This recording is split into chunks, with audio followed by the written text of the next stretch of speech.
মানে মার্কিন ইঙ্গো মার্কিন যে শক্তি ইউরোপ এবং আমেরিকার মধ্যে এই প্রশ্নগুলোতে একটা বিভাজন আছে।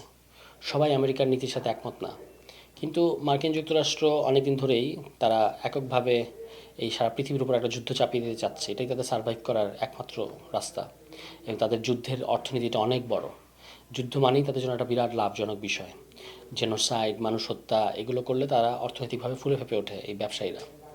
ফলে সেখান থেকে এই সিদ্ধান্তগুলো তারা নেয়, এবং এটা তাদের নিজ দেশের ভেতর থেকে বড়সড় ধরনের আওয়াজ না উঠলে এটার আসলে খুব বেশি মানে তাদেরকে আটকানো যাবে এরকম মনে হয় না।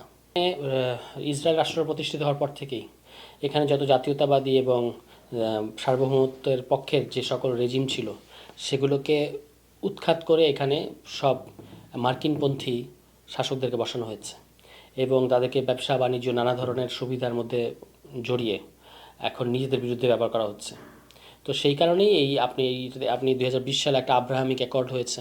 এই আব্রাহামিক অ্যাকর্ড অনুযায়ী কিন্তু এই যে মার্কিন যুক্তরাষ্ট্র এই কান্ট্রিগুলোতে, মুসলমান রাষ্ট্রগুলোতে তাদের সামরিক ঘাঁটি বসাতে পারবে। তো এটা হচ্ছে আসলে মুসলমানদের অনৈক্য, মুসলিম নেতাদের অনৈক্য এবং গণবিরোধী অবস্থান। ওই দেশগুলোতে কিন্তু আরব বসন্ত যে হয়েছিল, আরব বসন্তের একটা কারণ কিন্তু এটা ছিল যে আপনার এই যে গণবিরোধী যে রেজিমগুলো, তাদের ভেতর থেকে একটা প্রতিবাদ, তো সেটাকেও তারা নানাভাবে ম্যানেজ করতে পেরেছে। তো এই রেজিমগুলো যতদিন এইভাবে থাকবে, জনগণের শাসন ওখানে যতদিন প্রতিষ্ঠিত হবে না, ততদিন পর্যন্ত এরা আসলে এরকম ভাতৃঘাতী।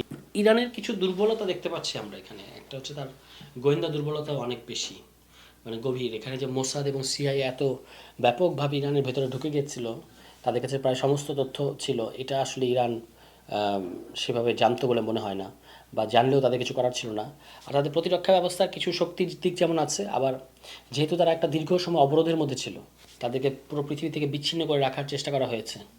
সেটার একটা ইম্প্যাক্ট অনুযায়ী তাদের মানে আকাশ প্রতিরক্ষাটা, এই যে মার্কিন যুক্তরাষ্ট্র কিংবা ইসরায়েলের যে অত্যাধুনিক সামরিক প্রস্তুতি, সেটার সাথে খাপ খাওয়ানোর জন্য, সেটাকে মোকাবেলা করার জন্য হয়তো যথেষ্ট পরিমাণ না। কারণ তারা তো একটা বিরূপ বা বিশেষ পরিস্থিতির মধ্যে আছে দীর্ঘদিন ধরে। এই প্রায় 1979 সাল থেকেই তাদের এরকম একটা একঘরে করে রাখার মতো অবস্থা।